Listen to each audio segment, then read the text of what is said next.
माणसाच्या आयुष्यातली कधीही संपू नयेत असे वाटणारे दिवस म्हणजे शाळेतील दिवस. सगळे मंतरलेले दिवस, कोणताही नवस न करता मिळालेले हे बेभान दिवस, बेधुंद दिवस. आपल्या सर्वांच्या लाडक्या श्री पांडुरंग रूपाजी फटकरे माध्यमिक विद्यालय शीरची 8वीच्या विद्यार्थ्यांची सहल आपल्याच गावातील निसर्गाने मुक्तपणे उधळण केलेल्या टाकेवाडी परिसरात गेली होती. 19 डिसेंबर 2025 रोजी इयत्ता 9वी व 10वीची सहल सातारा या ठिकाणी गेली होती. मग मनात विचार आला, 8वीच्या मुलांचं काय, शिकवतो तर रोजच, आज थोडी मज्जा करू. आपल्याच जवळचं, आपलंच असलेलं पण आपण न पाहिलेले काहीतरी पाहूया म्हणून. चला, मुक्काम पोस्ट शीर टाकेवाडी. 8वीच्या मुलांना विचारलं, उद्या सहलीला जाऊया का? क्षणात सगळ्यांनी एका सुरात हो म्हणाले आणि टाकेवाडीचा प्लॅन ठरला. सकाळी 9 वाजता 8वीची बच्ची कंपनी शाळेत हजर झाली. काही जणांनी येतो असं सांगून दांडी मारली. मग जी 10-12 मुलं आली होती त्यांना विचारलं, जाऊयात का? सगळे उड्या मारत म्हणाले, ए सर, जाऊयात. मग पाठीवरती बॅग, पाण्याची बॉटल, बॅट, बोल, मोठी साऊंड सिस्टीम, डोक्यावर टोप्या आणि धमाल एनर्जी घेऊन आम्ही टाकेवाडीला निघालो. मुळात शीर गाव निसर्गाने थोडा जास्तीचा वेळ घेऊन बनवला आहे. गावाच्या बरोबर मधून नागमोडी वळण घेत अविरत वाहणारी अन्नपूर्णा, तिच्या पाण्याच्या अमृत दवावर पोचलेला शीरचा भूगोल, गाईगुरे, झाडी, माती, माणसं, सगळेच अवर्णनीय. मस्तपैकी चालत चालत चौकरणावर सगळी बच्चे कंपनी आली. उरलेला गाव आणि टाके, फटकरेवाडी यांना जोडणाऱ्या त्या नदीवरच्या पुलाने आमचं हसत स्वागत केलं. येवा कोकण आपलाच असा. टाकेवाडी अजूनही जुन्या कोकणाचा शृंगार लिहून मस्तपैकी उभा आहे. उंचच उंच झाड, त्या झाडांच्या नाजूक हिरव्या पानातून येणारा वाऱ्याचा, पक्ष्यांचा आवाज. काही पानं जमिनीवरती पडून पानसड्यातून वळवळत जाणारा एखादा प्राणी आणि सूर्यांच्या किरणांनाही धर्तीवर येण्यासाठी अडवून धरणाऱ्या झाडाच्या फांद्या आणि पाने. टाकेवाडीच हे देखणं रूप पाहून अवघा रंग एक झाला. आमच्या 8वीची 10 मुलं-मुली, कैवल्य, श्रवण, आदर्श, अथर्व आणि दिवेश मुली, जान्हवी, अनुश्री, मीलन, अनन्या आणि गौरी. आमच्या सहलीमध्ये आणखीन एक न बोलवलेला पाहुणा आला होता, श्रवणच्या घरचा कुत्रा.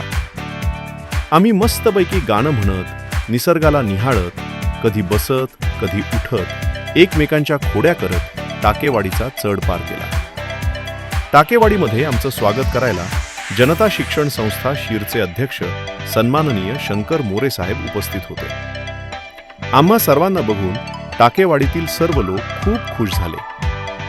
आम्ही सर्वजण आपल्या हायस्कूलचे शिपाई काका श्री रमेश आंबेकर यांच्या सासरवाडीला म्हणजे श्री सीताराम मोरे यांच्या घरी गेलो. त्यांनी आम्हाला गरमागरम फक्कड चहा व बिस्किटे दिली.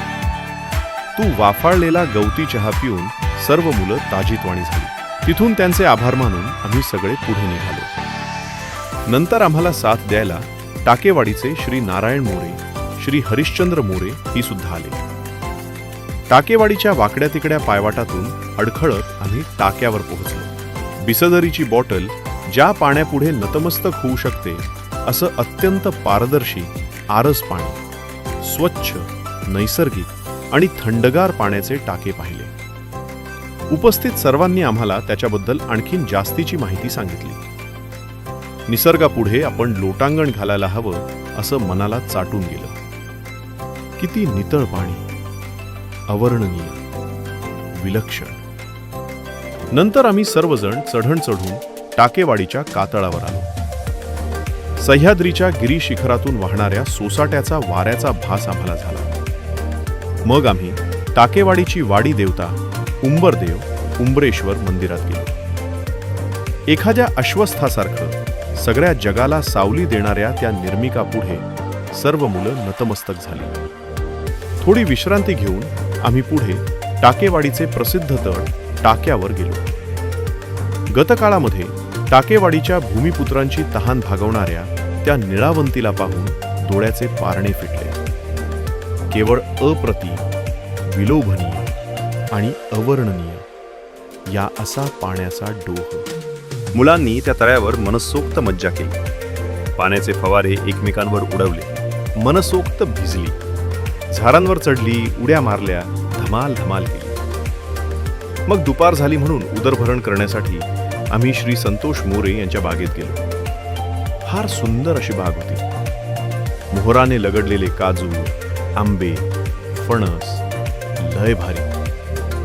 मुलांनी त्यांच्याकडील डब्यातील भाज्यांचा मस्तपैकी कोलॅज केला. भरपेट जेवून पोटपूजा केली. जेवण झाल्यावर मुलं आणखीन तरतरीत झाली. आता आमच्या फनी गेम्स सुरू झाल्या. पोत्यातून पळणे, फुगे फुगवणे, डोक्यावर बाटली सावरत पळणे, शिट्ट्या वाजवणे अशा स्पर्धा आयोजित केल्या. मुलांनी धमाल मस्ती केली, नुसता दंगा. हे सगळं झाल्यानंतर आमच्यामध्ये क्रिकेटची मॅच झाली. माझा संघ त्यामध्ये मस्तपैकी हारला. श्रवण आणि त्याच्या मित्रांनी पपडी सांडलं होतं. यावरती सर्वांनी मिळून ताव मारला. आता दिवस हळूहळू मावळतीला निघाला. आम्ही पण परतीच्या प्रवासाला सुरुवात केली. पण मुलांना हा दिवस संपू नये असं वाटत होतं.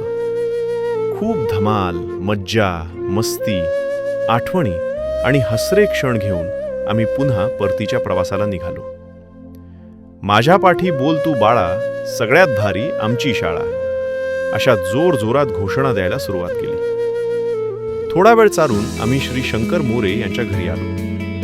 त्यांनी आम्हा सर्वांना चहा व बिस्किटे व प्रेम देऊन तृप्त केले. तो दिवस संपला.